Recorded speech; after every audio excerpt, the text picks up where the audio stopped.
Well, hey everybody, it's Al with Longoria House Dog Training. Hey, welcome to episode 9752. Which one is this again? 24. Episode number 24 of Ask Al. Hey, thank you so very much for joining us tonight. Really looking forward to this. We really appreciate all you guys. We've got quite a few questions that we're going to go over tonight. I think to start with, we probably have something like 12 questions. Mandy forgot to turn off the volume on her iPad before the show started. We've got quite a few questions that we're going to go over tonight. The freaking thing is down. All right, there we go. So now she turned it down. Let's see if I can get this over on my side as well. Hey guys, again, just appreciate every single one of you guys. Thank you all for tuning in. Hey, if you're just joining us for the first time, the format of this is you ask me any kind of dog training question that you want to know anything about, and then I'll give you as detailed of an answer as I can possibly give over the air. But hey, appreciate every single one of you guys tonight. So I guess without any further ado, I'm gonna get into the first question, which was... how do I get my dog to use the restroom in the rain? Well, for those of y'all that don't know, like right now, it is absolutely pouring down outside here in Houston. There's quite a bit of rain out there, and so a lot of dogs actually struggle with using the restroom in the rain. The real simple answer is this, okay? If it's raining and your dog is refusing to go out there and you're refusing to go out there too, well, they're gonna follow your example. If you stop at the door and they don't want to go out, so grab your leash, put it on your dog, and actually go out there and get wet with them. Now, that's not how I actually recommend starting. What you probably should be doing if your dog is actually struggling with going into wet grass, it's not necessarily the rain, but it's probably the wet grass, is water your back lawn, get it nice and wet, and then lead your dog out there, and then be very patient with them to get them to actually go into grass. You know, the key to a lot of the different things that we struggle with our dogs actually is patience, okay? And maybe not even having a leash. So take your dog out there, be very patient with them so that way they know where you want them to go. And then once they're there and they use the restroom, make a big deal about it. I would probably set them up for this. I would not have them drink, I would not have them have free access to water going in and out whenever they want. I would give them water, crate the dog for maybe an hour if your dog is already potty trained, get the yard nice and soaked, take the dog out there, and then be patient enough for them to actually use the restroom. If you lose your patience because you're like, hey, it's taking too long, you say, hey, I've already been out here for 5 or 10 minutes or however long that is, bring the dog back in, put them in their crate, make them hold it for another 20 to 30 minutes. And I think that's going to go a really long way to being able to help you to get your dog to use it. But other than, like in this kind of weather, some of the things that I did, I know a year ago when we had those really bad storms here in Houston, and it was really bad in my backyard, I actually took the dogs into the garage and let them use the restroom there. So maybe having a backup like that isn't a bad plan, but really just patience to show them where, patience to go out there, wait for them to actually do it, but definitely use a leash to go out there, take some yummy treats, make sure that you're giving them that. So, hey, and I just want to say hi to everybody that's watching tonight. Mom, thank you so much. Love you very much. Gerda, love you. Thank you for everything that you do. Okay, so appreciate all you guys. And hey, like I said, if this is your first time watching, just drop a question down below. I'm always happy to answer anything that you wanted, anything that you are having issues with. We'll talk about leash pulling, we'll talk about jumping, we'll talk about dog aggression, we'll talk about remote collars, we'll talk about clickers, treat training, food training, any kind of question that you might have.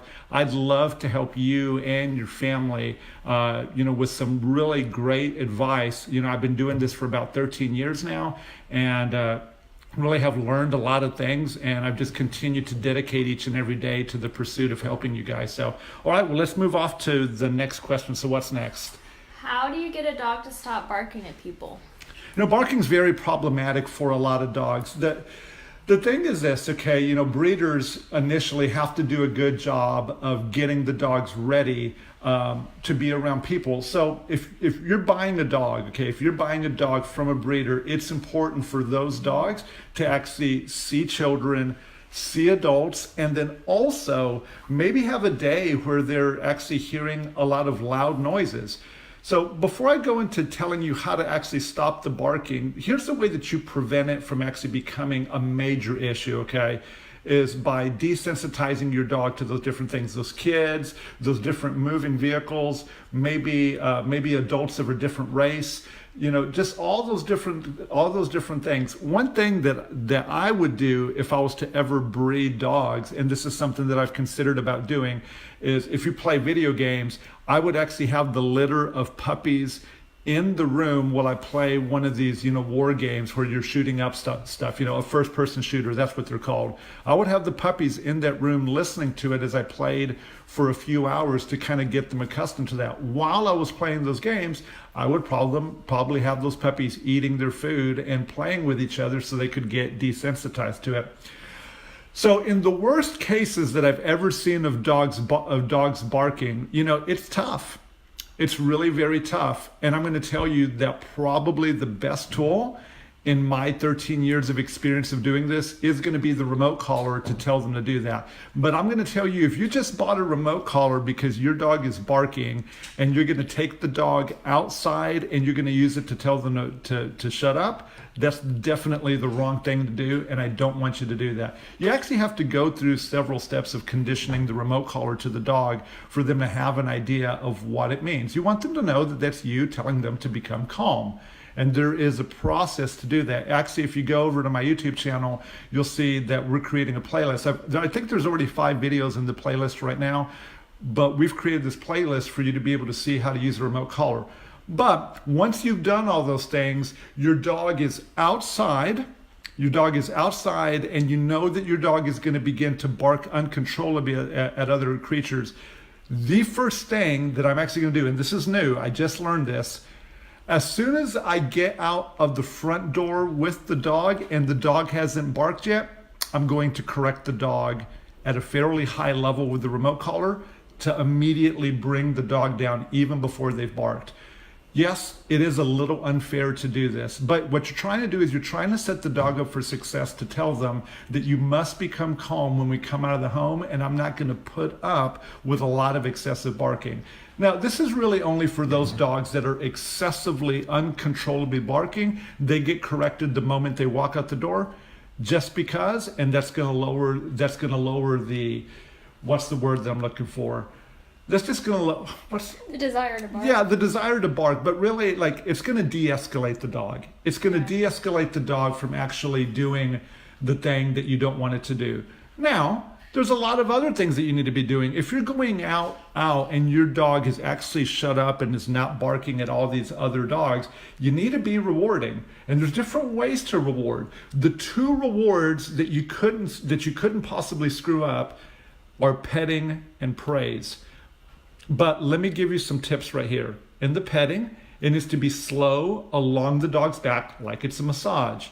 And the praise, it needs to be very quiet, very soft, like my voice here. It doesn't need to be this very excited thing, just something very subtle to help soothe and calm the dog. You could be quiet, because being quiet is a peaceful thing. So not necessarily talking in a very loud voice. So those are the first couple of things. If you're going to use food, you have to really know your dog and know if the food is going to actually have an exciting effect. Is that excitement going to lead to focus, or is that excitement going to lead to more shenanigans and more things that you don't want the dog to do? I probably cannot recommend playing with a ball or a tug or some kind of toy if you're trying to deal with barking, because the very nature of play is to adrenalize and excite the dog. And if you do that, if you get the dog to stop barking and then you reward it with a toy, it's very likely that you're going to be combating some of that excited energy. Your job when you have a dog that's excessively barking is to bring all that energy back down to get the dog to calm down. And then once that dog is in that calm state, you got to hit it really hard where you're just really fortifying with good, calm reinforcement for the dog to understand that. So very important there, through a lot of calming signals, just really helping the dog to become calm. All right, so what's next? Yeah, next. Okay, how do I stop my dog from getting on the furniture? Okay, a lot of people let their dogs on furniture initially. And I'm going to tell you that I'm one of these guys that when I first get a puppy, that puppy will spend maybe a little bit of time on my furniture, just, bonding with me in my hands and doing stuff like that. You guys are going to get a really, a treat sometime this year, because I do plan on buying a puppy and really documenting every little last thing that I do, so folks can see, how I raise my dogs. But I probably am going to let a puppy on the furniture in the beginning. But the way that I'm actually going to get the dog to not be on the furniture a whole bunch is through place training. For those of y'all that don't know, we use these elevated dog beds to help the dogs understand where in the room that we actually want them to be. I'm sitting here in my dining room, and right across from me in my living room, maybe you guys might be familiar with some parts of my house from our videos, but directly across from me is my living room, and I have two places right there. As a matter of fact, right over here on the side where Mandy's sitting, I actually have a rug right there where Fritz is lying down. Okay, so Fritz is laying there on his place for the entirety of the show. So the way that I keep my dogs off of the furniture is I teach them where their place is in the room, and I practice that singular place over and over and over again until my dog is good. In the beginning, it's going to be very important for you to have some kind of training collar, training leash on the dog. Each dog's different, so you want to kind of test out some different things. A British slip lead is a good start to knowing, to not making huge mistakes, but also being effective.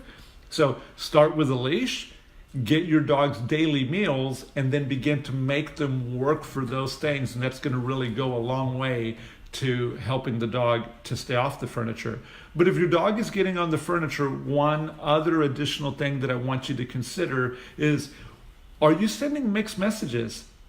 Are you sometimes allowing the dog to get on the furniture and heavily rewarding it, and maybe not rewarding the dog for being on their place? Because that's a very common thing, that people make that mistake, that they don't necessarily reward the place as much as they're actually rewarding the dog as much as they're rewarding the dog for being on the bed. So make it very clear to the dog that all the reward is on the place, not on the furniture. And then if they break their stay off of the place, use the leash to put them back for as long as it takes until they understand it. And it could be weeks, if not months, for them to get good at all the circumstances of your life. Okay, what's next? Okay, someone asked, what do I do if my dog isn't motivated by treats? So I'm going to tell you this, okay, and I'm going to take this question very literally. If your dog isn't motivated by treats, don't buy any more treats for your dog. I actually don't want you to train your dog with treats. If you're working any of those big three skills, those are your stays, your leash walking, and your recalls, and you're using treats, you're really setting yourself up for failure, okay? The sheer volume of repetitions that you're gonna have to put in to create these life skills is gonna cost you an arm and a leg if you're using treats. What I recommend is using the dog's food. Now, let me just kind of answer a different question. What do I do if my dog isn't motivated by food? Well, here's a couple of common things that I've seen, day in and day out, guys. We're leaving food in bowls on the floor for hours on end. And I got to tell you, if that's you, if you're having problems with your dog paying attention to you or listening to you, and you're actually putting the food in the bowl and leaving it there for hours, what's going to end up happening is that food is going to lose value. It's going to not taste as great as you actually wanted it to. And then when the dog goes over, it's like, man, this stuff is not that great. So you're actually going to be kind of stuck in a cycle of a lack of motivation because the food just really never tastes all that great to begin with. You might actually have to, that's Fritz right there. He's itching. You're scratching, buddy? Are you scratching? Fritz, come here, buddy. Come here, big guy. Come here, buddy. So, I don't know, can you see? Oh, there he is. There's my buddy. You all right, in buddy? the chair right here. Yeah, I know, buddy. I know. Okay. All right. That was interesting. Are we still? Yep. Okay. Sorry about that, guys. All right. So where was I? What were we talking about before Fritz came over here? Oh, yeah. So, okay. We were talking about... All right. Okay. There we go. There we go. I lost it there. So we were talking. Okay. All right. So what do I do if my dog isn't motivated by treats? So like, one, don't treat train your dog for those major life skills. You don't want to train your stays, your leash walking, and your coming when called with treats. I definitely recommend training with food. If your dog isn't motivated by their food, the first thing that I want you to do is make sure that you're not leaving any food on the floor or like in a bowl. If it's in a bowl for more than 5 minutes and your dog hasn't eaten it, please do your dog the biggest favor in the world and take it away for the next 4 to 5 hours. Yep, take it away for several hours. Your dog will probably get hungry. If your dog doesn't get hungry, well, here's another way of thinking about it. I want you to maybe take your dog for a 1 to 2 mile walk or jog if your dog is old enough to jog, and that means that they're probably 2.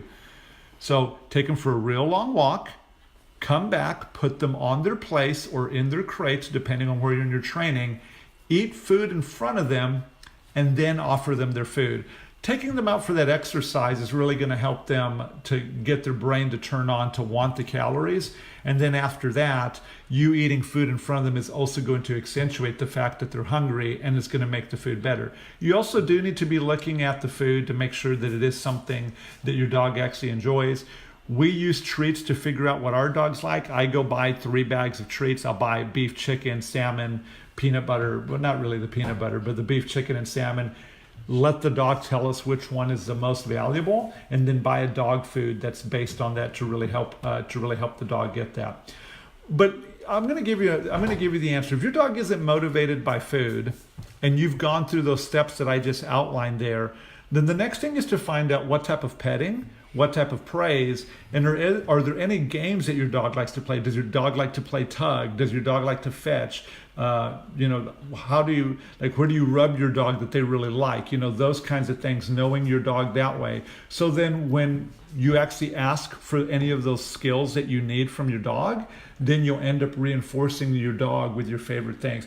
I think that it's not said enough that I don't know that we really know our dogs as well as maybe we claim to. Like, do you know what brings your dog pleasure? Do you know what brings your dog comfort? Do you know what frustrates your dog? And do you know what makes your dog uncomfortable? If you can't sit down with a sheet of paper and write down those things, then I would encourage you and challenge you to find out. Spend the next few days finding out what it is that your dog really enjoys. And it's going to go a long way to helping you to understand. Because here it is. Here's the simple truth, okay? If you want your dog to do anything, if your dog does that thing that you wanted it to do because you asked and you put their favorite thing behind it, they're going to do that more. If there's something that your dog is doing, okay, that you don't like, they do that thing, and then you put the things that they don't like immediately after that, then they're going to do that even less. So I hope that makes sense, guys. But, really restrict the dog from having too much access to food. Make sure you're getting the best food that you possibly can. Exercise your dog. And if you still have a problem, then look at those alternative things, the toys, the petting, and the praise. All right, yeah, hey, in just a second, I want to kind of see if any of my friends are watching. Hey, Rob, thanks for joining in tonight. And hey, Sylvia, thanks for joining in. Hey, if any of you guys, I see that there's 9 of you guys watching. Thank you all so very much for tuning in tonight. We really appreciate each and every one of you guys. And I know I ask this every week, but it just means a lot to us. It's the lifeblood of the business when you hit that share button down below. So, hit the share button. Let your friends know that the podcast, not the podcast, but that the live show is on right now, and that we're here ready to help anybody that has any kind of dog training questions. If you've shared our stuff before, you'll notice that when you get that option, it's going to say share, and then after that, it's going to say like, post publicly, but like instantly right now. Would you mind writing something? Would you mind saying like, hey, Al has some really good advice, or just something to kind of catch people's eyes instead of just that regular share? But hey, thank you guys so very much for tuning in tonight. It really means the world to me. How are we doing on time right now? Hey, that's not bad. We're 20 minutes into this, so that's pretty good. And have there been any questions yet? Okay. Well, hey guys, anybody that has a question, now's your time to ask. Okay. All right. So what's up next, Mandy? How do I get my dog to sit? All right. Sitting. So, I think I'm going to do this. So, Jade, go wide for just a second because I'm going to put Mandy on the spot for a second. So what do you think? What do you think is the best way to teach a dog to sit, or how would you what would you do? What would you do if you had, what's the name of the puppy that you have right now? Sugar Cookie. So if you had Sugar Cookie. So I do actually teach her how to sit, and I do it because it's with treats, of course. Okay. And so I do the where you So you hold it in your hand. Yeah, a certain way, and then I tell her sit, and then I sometimes have to close it in my hand where she's trying to get it, but I don't let her have it until she actually sits. What is it that you have to see from her before you actually let her have it? I want her butt on the ground. Okay. And her looking at, of course she's looking at me, but her butt has to be on the ground. So she has to be looking at you. Let me ask you another question, okay? And I've kind of put Mandy on the spot because for those of you guys that maybe are considering training with us, what I'm doing to Mandy is something that I'm actually going to do to you. I actually ask people how they go about doing things, so that way I can see how they're communicating and seeing what's actually, what are you actually doing? What is it that you know? What is it that you think that you know? Mm-hmm. So that way I can come behind you and kind of clean up your knowledge, and you can be like, oh, well, that makes sense why you're going to do it that way. So, all right, so where is the dog relative to you? Is the dog in front of you, on your right hand? Okay. Yeah. So let me give you guys a good piece of advice about teaching your dog to sit, okay? When you're teaching your dog to sit, if you're going to teach the dog to sit in front, I don't want you to use the word sit. I actually want you to use the word here. Okay. Here's the thing, okay? Dogs are looking for the positions where they're going to do things.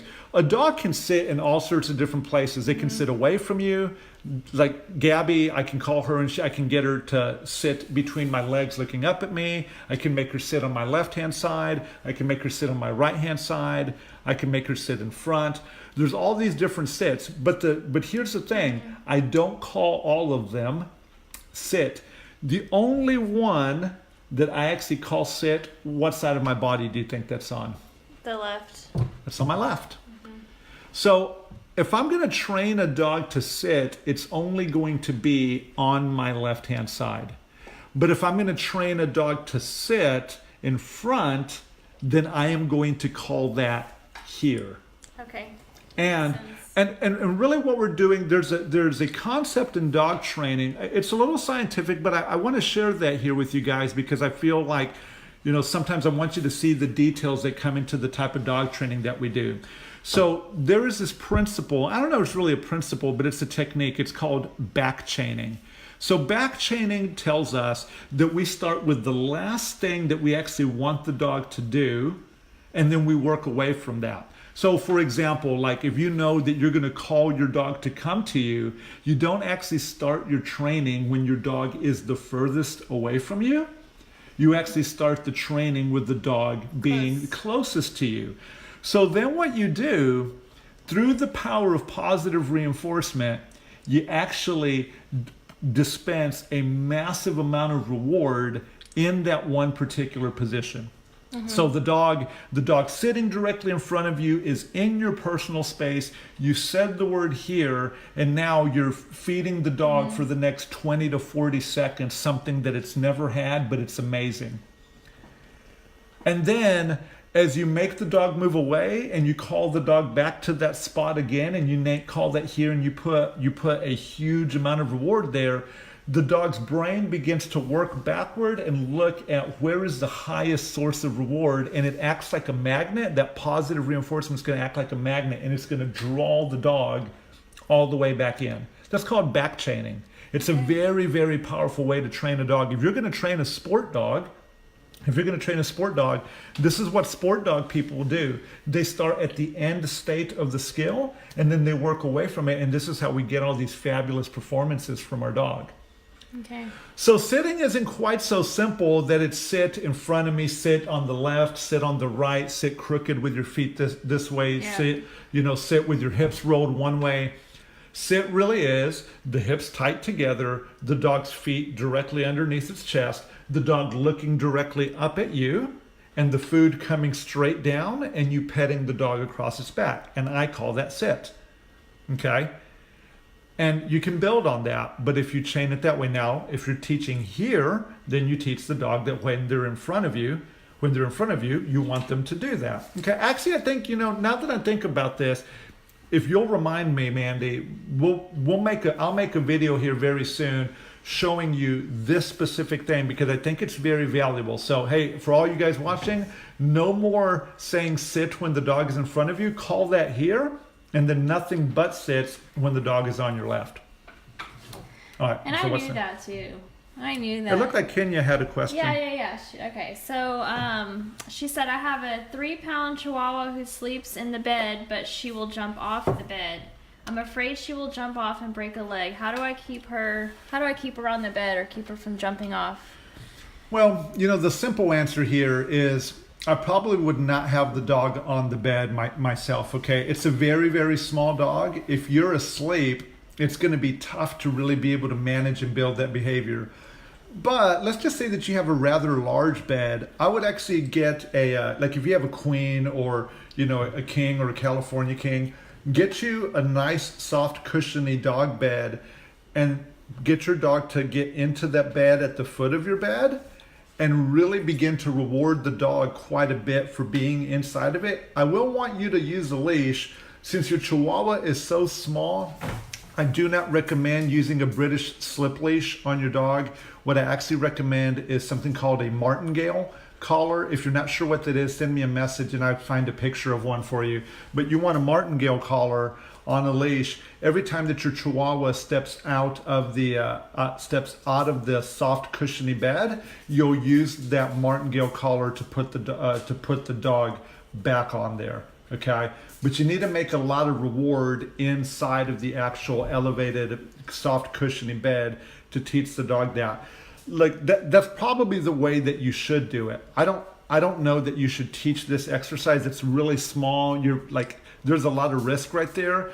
I probably, for my peace of mind, would have a very nice crate with a very, very soft cushion in there, and I would teach the dog to be inside that crate so that way we don't have any kind of tragedy. I don't know. That's just kind of. What about like step?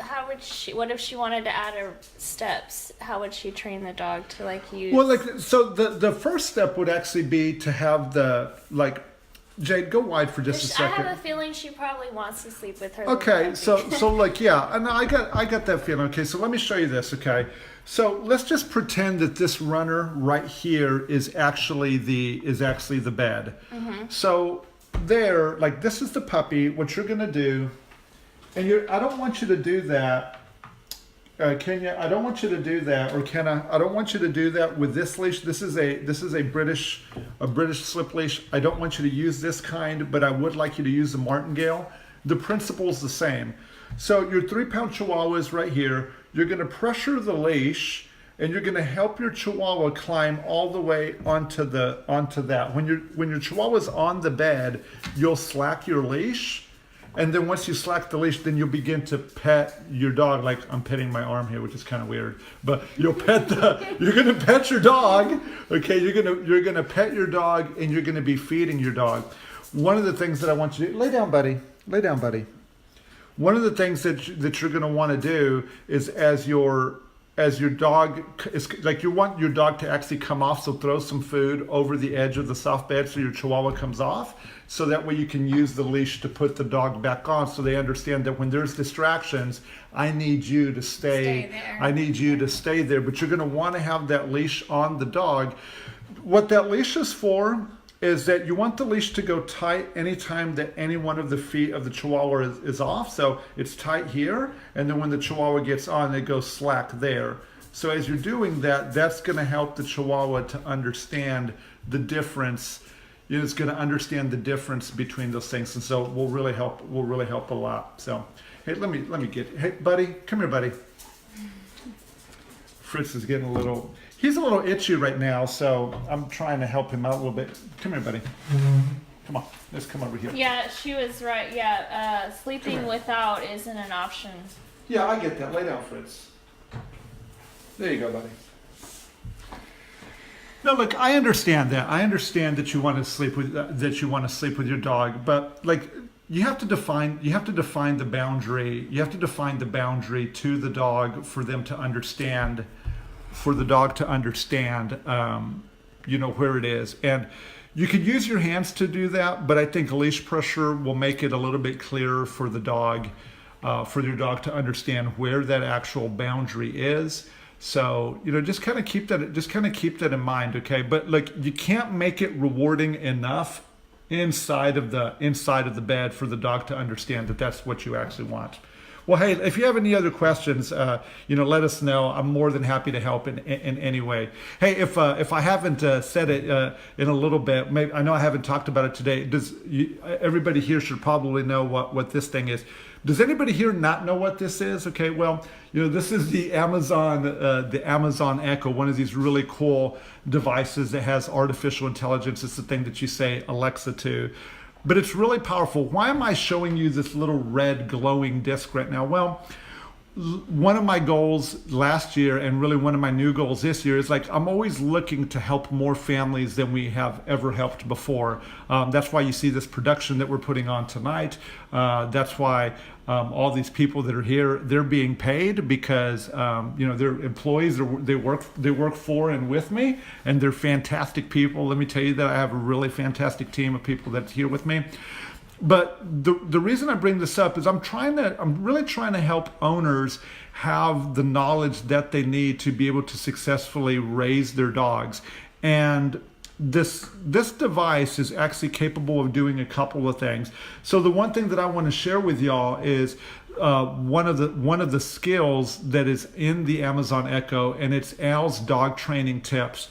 Basically what this is it's the news that you want to hear. Like, it's dog training tips on demand with the power of your voice. Now, yes, you can get that on any of your smartphones, but if you have one of these, it's really simple to be able to get it. So let's see if it truly is simple, because I'm going to give it a go. So I'm unlocked it here, and I'm actually going to ask it for my news. So I'll say, Alexa, what's my news? And that's what happens sometimes. That's so interesting. It's so funny. Only when I do the live show does it ever do that. All right, so let's try again. This shows you how, let's try again. Alexa, what's my news? Here's your flash briefing. From Longoria House, helping you raise a happy, reliable dog. How do you get your dog to go to sleep at night? You got to physically. Alexa, stop. It's so funny. It's so funny. Every single one in the house right now that heard me say that over the air just responded to it. So the one that we had here didn't respond at first, but once it heard it, it ended up doing that. So what I just showed you, it's really simple to get the news that you want. You simply ask that question. You simply say, Alexa, what's my news? And the next thing that's going to happen. So if you look on the screen right now, okay, you should see an icon floating somewhere above my head. And if you have a smartphone, and because you're watching this on your television or on your iPad, you can actually scan that QR code, and it'll take you right to the skill in the skill store. And maybe I can ask Mandy to do me a favor. Maybe Mandy can put the link up. Can you do that? Can you you know how to find that? Well, It's okay, yeah. So, but look, you can, if you go to the skills, so now the icon that's on the screen right now, that's the red icon. The one that I just showed you is the blue icon one, okay? There is a red icon one, which is Al the dog trainer. That one's actually gonna be something pretty special, because what's happening is we're filming these live shows and I'm documenting my training sessions with my clients and stuff like that. What ends up happening is we make content around that. So with that particular skill, the red one, not the blue one, but Al the dog trainer, with that one, if you ask it a question here in the near future and I've already created content around it, it's going to deliver the answer to you. And, you know, for any of our clients, that's going to be absolutely for free. And probably in the beginning, it'll be free for everybody just to be able to ask questions on demand and be able to get it. As a matter of fact, I don't know if anybody, oh yeah, this is not in the frame, but you see this is a virtual reality headset. This is the Oculus Go. But I believe that in the very near future that Amazon is going to make, or somebody's going to make, a virtual reality headset with Alexa built into it. And when that happens, if you put the headset on, and you say, Alexa, ask Al, how do I teach my dog to sit? You're going to see the virtual reality video teaching your dog how to. Now, how cool is that? I think that's actually pretty awesome. Pretty awesome that you're going to be able to get 3D virtual reality content that actually shows you how to do the things that you're looking to do. So hey, for those of y'all, you know, it would mean the world to me if you would go over and check out that skill. If you have any questions about how to do it, send me a message. I'll be happy to walk you through that stuff. Okay. Oh, cool. So there, Mandy shared that. So you can just follow that. You can just follow that link. I think that link will actually be active after the show. Yeah, they're not active. Yeah, it'll be